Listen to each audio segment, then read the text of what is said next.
السلام عليكم ورحمة الله وبركاته.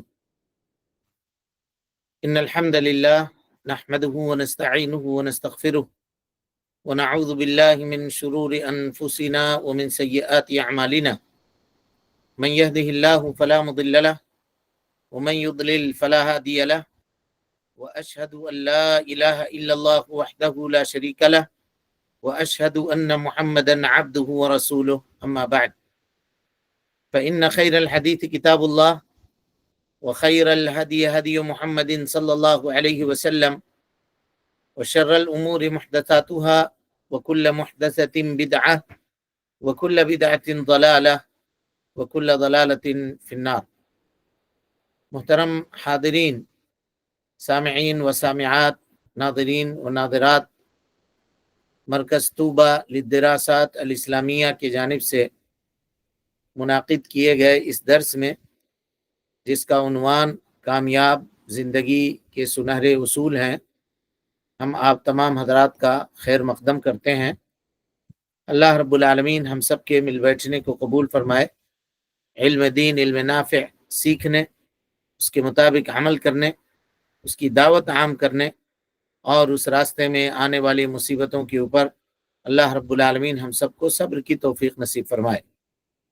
محترم حاضرین، سامعین و سامعات، نکاح کے ارکان کے تعلق سے گفتگو کل کے درس میں چل رہی تھی، اور ہم نے یہ کہا تھا کہ ارکان اور شرط، رکن اور شرط، یا رکن کی جمع ارکان اور اسی طریقے سے شرط کی جمع شروط، ان دونوں چیزوں میں فرق یہی ہے کہ رکن جو ہے وہ کسی بھی چیز کے اندر داخل میں ہوگی، اس کو کہیں گے رکن۔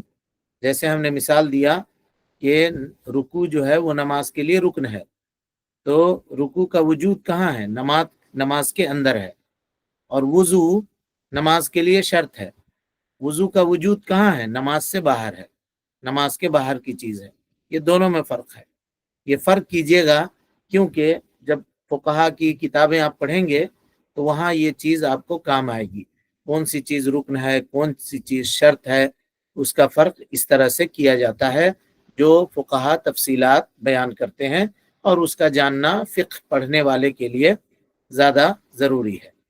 کل ہم آپ کو بتا چکے ہیں کہ نکاح کے کچھ ارکان ہیں، اور اسی طرح سے اس کے کچھ شروط ہیں۔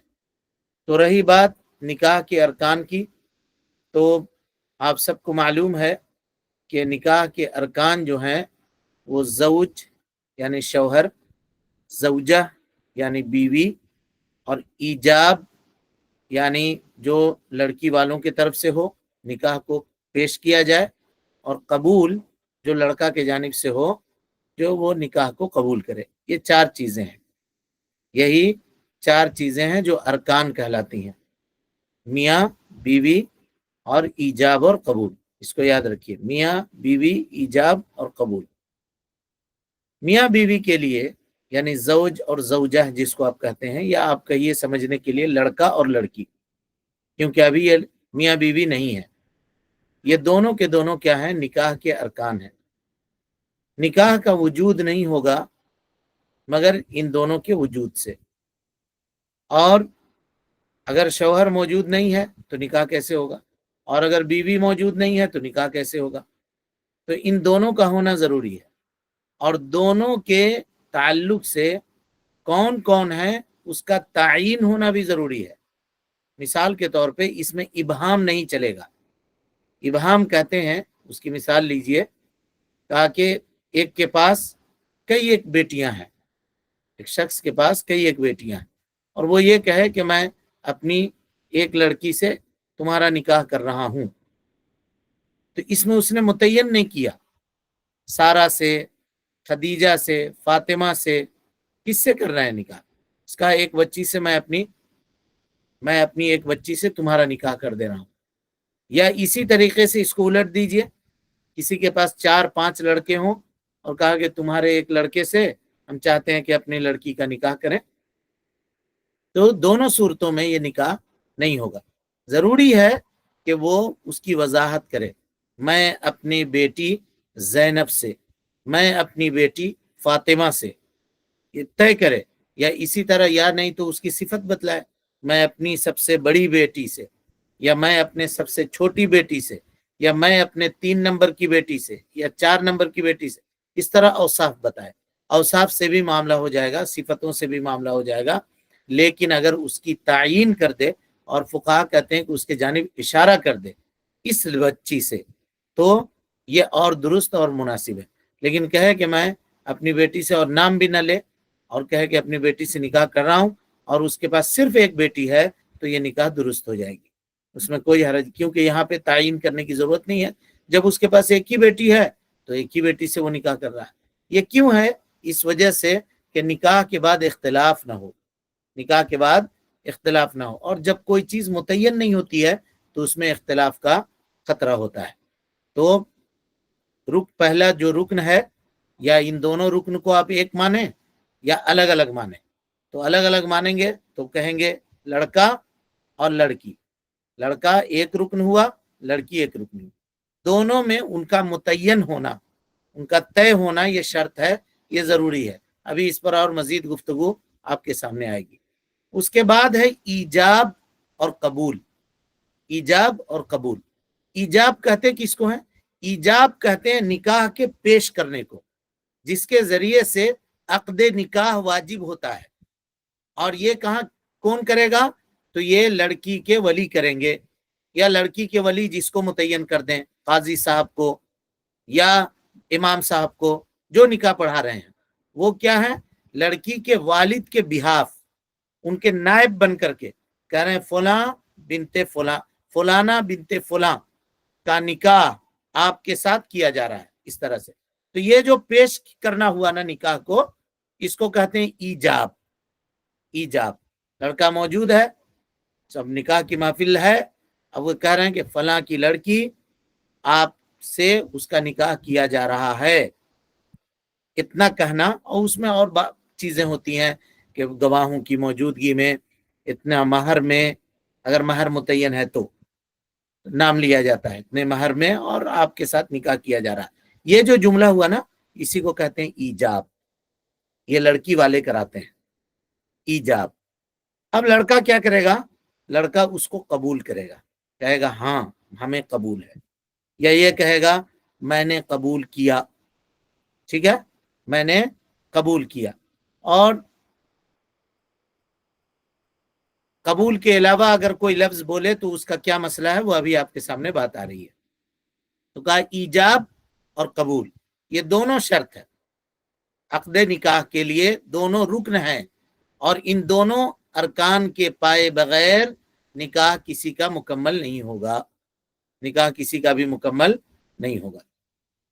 رہی بات قبول کی، تو یہ بتا چکے کہ شوہر کرے گا، یا شوہر نہ کر کے کسی کو وکیل بنا دے، یہ کہے کہ آپ میرے جانب سے قبول کر دیجئے، تو وہ بھی ہو سکتا ہے، اس کی موافقت ہونی چاہیے، قبول کرنے کے لیے اس کی موافقت ہونی چاہیے۔ تو اس طرح سے نکاح کیا ہوگا؟ یہ منعقد ہو جائے گا۔ اب یہاں سوال ہے کہ پہلے ایجاب ہوگا یا پہلے قبول ہوگا؟ مثال کے طور پہ لڑکا اگر پہلے یہ کہہ دے کہ لڑکی والے سے کہ آپ اپنی بیٹی کا نکاح ہمیں کرا دیں، پہلے کہے لڑکا والا، اور لڑکی والے بعد میں کہیں کہ ٹھیک ہے میں نے کرا دیا، تو کیا یہ نکاح ہوگا یا نہیں ہوگا؟ امام احمد ابن حنبل رحمۃ اللہ علیہ کہتے ہیں کہ نکاح نہیں ہوگا۔ کیا کیوں نہیں ہوگا؟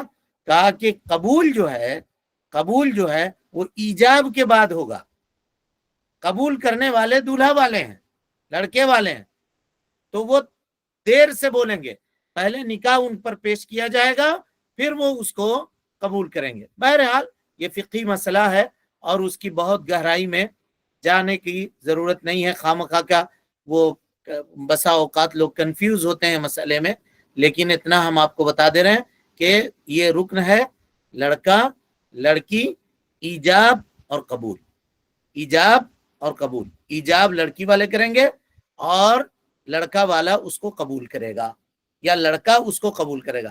لڑکا والا ہم اس وجہ سے کہہ رہے ہیں کہ قبول کرنے کا اصل حقدار کون ہے؟ لڑکا ہے، کیونکہ وہی نکاح کر رہا ہے۔ لیکن اگر لڑکا کسی کو متعین کر دے کہ میرے جانب سے قبول کر دیجئے آپ، تو کر سکتا ہے، اس کا وکیل قبول کر سکتا ہے۔ بہرحال یہ بات آپ سمجھ گئے۔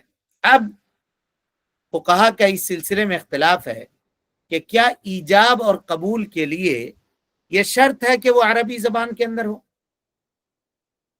کیونکہ آپ بعض بسا اوقات دیکھیے گا کہ لڑکے کے سامنے رشتہ کو پیش کیا جاتا ہے، یعنی نکاح کو، رشتہ مان نکاح کو، فلاں کی لڑکی آپ کے ساتھ نکاح کیا جا رہا ہے کیا؟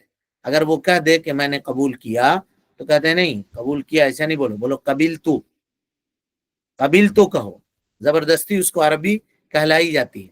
اگرچہ مجلس والے جتنے لوگ وہاں موجود ہوتے ہیں ایک بھی عربی سمجھنے والا نہ ہو، ایک بھی عربی سمجھنے والا نہیں ہو، تو کیا عربی زبان میں قبول کرنا یہ ضروری ہے یا نہیں ہے؟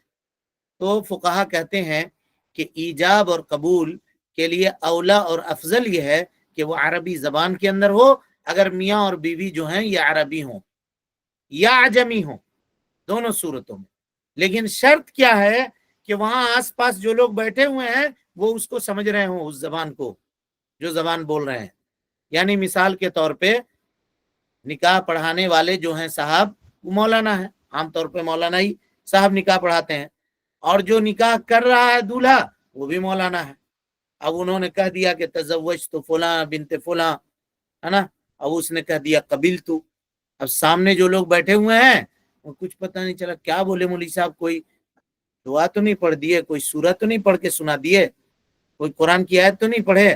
اب نکاح کا ختم ہو کے اٹھ گیا اور لوگ بات کر رہے ہیں کہ رے بھائی لڑکا تو قبول ہی نہیں کیا، اور جو ہم لوگ دوسرے نکاح میں سنتے تھے وہ تو ہوا ہی نہیں ہے، ہم تو سمجھے ہی نہیں ہے، پھر کیسے نکاح ہو گیا، کیسے ہم کو گواہ بنا دیا؟ تو خواہ مخواہ اس چکر میں کاہے کو پڑتے ہیں؟ جو لوگ آس پاس سمجھ رہے ہیں جو بات، اس کو اختیار کرنا چاہیے آدمی کو، تاکہ سارے لوگ اس کو سمجھ جائیں اور اس کو جان جائیں۔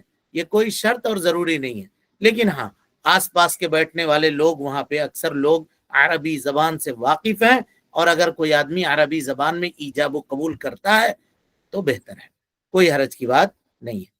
اسی طریقے سے اگر کوئی آدمی یہ کہے، دیکھیے شریعت نے دو لفظ کو استعمال کیا ہے جی نکاح کے لیے، ایک ہے نکاح اور ایک ہے زواج، ہے نا؟ دونوں کا استعمال اللہ تعالیٰ نے قرآن مجید میں کیا ہے۔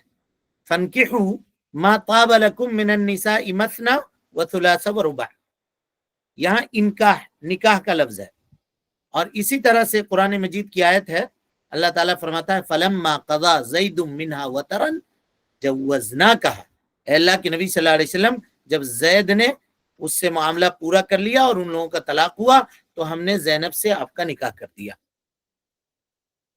زواج کر دیا، نکاح کر دیا۔ اب اگر اس کے علاوہ کوئی الفاظ اختیار کرے کوئی آدمی، مثال کے طور پہ ہندوستان میں ہم لوگ ہیں، یہاں دو چیزیں ہم لوگ بولتے ہیں عام طور پہ، ایک شادی اور دوسرا بیاہ۔ بہت سارے علاقوں میں، بہار وغیرہ کے علاقے میں آپ جائیے گا کہ بیاہ ہوا ہے، یہ پوچھتے ہیں لوگ، بیاہ کیے بابو؟ شادی کوئی نہیں کہتا، بیاہ کہتے ہیں، اور اردو میں یہ مستعمل ہے، شادی بھی اور بیاہ بھی۔ اب اگر مولوی صاحب کسی دولہے کے سامنے بیٹھ کر کے کہیں کہ فلاں کی لڑکی کی شادی آپ کے ساتھ کیا جا رہا ہے، لفظ نکاح بھی استعمال نہیں کیا، لفظ تجویز بھی استعمال نہیں کیا، تو کیا یہ نکاح درست ہوگا یا نہیں ہوگا؟ یہ سوال ہے، ٹھیک ہے، یہ سوال ہے۔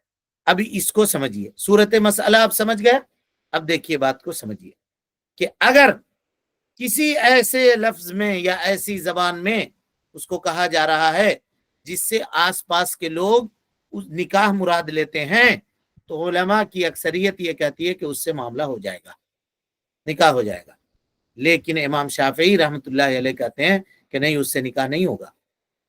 ضروری ہے کہ وہ نکاح، لفظ نکاح کا اور لفظ زواج کا استعمال کرے جو اللہ رب العالمین نے قرآن مجید کے اندر استعمال کیا ہے، جیسا کہ ہم نے کہا فَانْكِحُوا مَا طَابَ لَكُمْ، نکاح یہاں لفظ استعمال کیا، اور کہا فَلَمَّا قَضَى زَيْدٌ مِّنْهَا وَطَرًا زَوَّجْنَاكَهَا، لہذا ایسی صورت میں امام شافعی رحمۃ اللہ علیہ کہتے ہیں کہ نکاح منعقد نہیں ہوگی، بلکہ وہ یہاں تک کہتے ہیں کہ زواج میں پہلے زا واو الف جیم ہے، کوئی جیم کہہ دے جواز، اگر یہ کہہ دے کہا تب بھی نکاح نہیں ہوگا، تب بھی نکاح نہیں ہوگا۔ امام شافعی رحمۃ اللہ علیہ کہتے ہیں کہ الفاظ کا اعتبار کیا جائے گا، الفاظ کا اعتبار کیا جائے گا، اور ضروری ہے کہ الفاظ ہو۔ اسی لیے وہ کہتے ہیں، اسی لیے یہاں پہ مسئلہ سمجھ لیجئے، وہ کہتے ہیں کہ اگر کوئی آدمی بازار گیا سامان خریدنے کے لیے، تو دکاندار سے کوئی سامان اٹھایا، اٹھانے کے بعد وہ لیا اور دکاندار کو 10 روپے پکڑایا، یعنی عام طور پہ وہ چیز 10 روپے میں بکتی ہے مارکیٹ میں، سب کو معلوم ہے یہ صابن ہے، 10 روپے کی صابن ہے، صابن کی ٹکیا۔ آپ بازار میں گئے، وہ مل رہا ہے، اٹھایا آپ نے، اپنے جھولے میں رکھا، اپنے جیب میں رکھا، 10 روپیہ نکالا، آپ نے اس کو پکڑایا اور نکلتے بنے۔ امام شافعی کے نزدیک یہ بے نہیں ہوگا، ضروری ہے کہ وہ کہے بعتو، میں نے بیچا، اور یہ کہے اشتریتو، میں نے خریدا، تب جا کر کے، نہیں تو ایسے نہیں ہوگا۔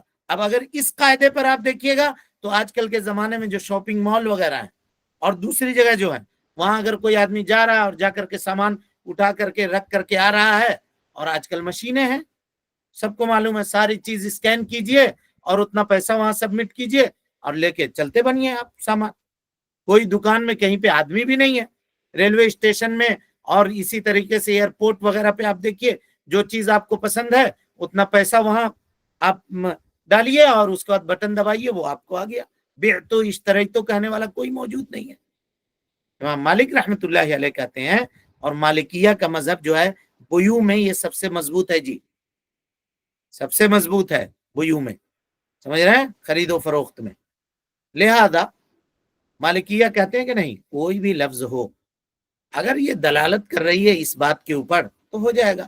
اب اتنا بڑا شاپنگ مال کھول کر کے بھائی صاحب کائے کو رکھے ہیں؟ سب سامان شوکیس میں سجا کر کے کیوں رکھے ہیں؟ اسی لیے نہ رکھے ہیں کہ آپ خریدیے۔ تو ان کے یعنی وہ زبانیں قال سے نہیں بلکہ زبان حال سے یہ کہہ رہے ہیں کہ آؤ ہماری دکان میں سامان خریدو۔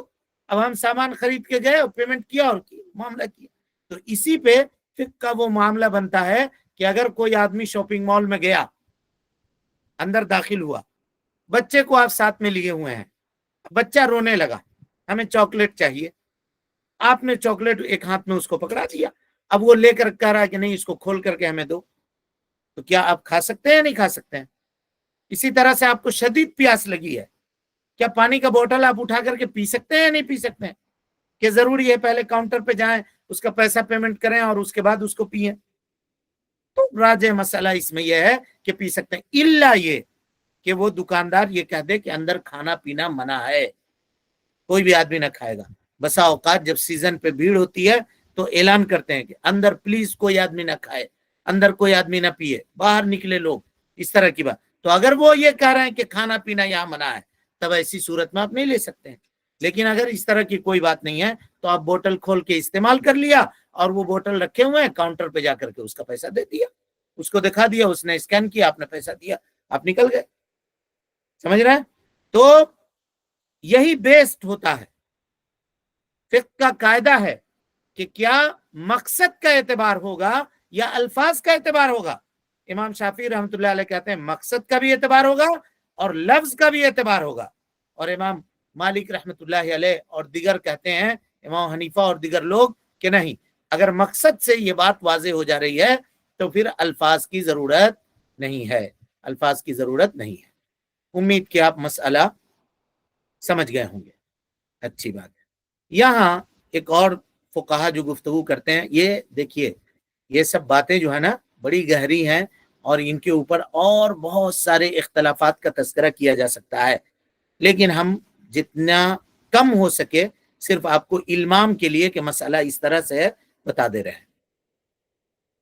اس بات پر بھی فقہا کا اختلاف ہے کہ مجلس نکاح میں جو لوگ بیٹھے ہیں، کیا ایجاب کے فوراً بعد قبول کا ہونا ضروری ہے؟ مسئلہ سمجھیے گا۔ مثال کے طور پہ لڑکا بیٹھا ہوا ہے اور لوگ بیٹھے ہوئے ہیں سب، قاضی صاحب نے نکاح پڑھایا، کہا فلاں کی بیٹی کے ساتھ اتنے مہر میں آپ کا نکاح کیا جا رہا ہے۔ اتنے میں کوئی آدمی آ گیا، سمجھیے مسئلے کو، کوئی آدمی آ گیا، دلہا کا دوست آ گیا،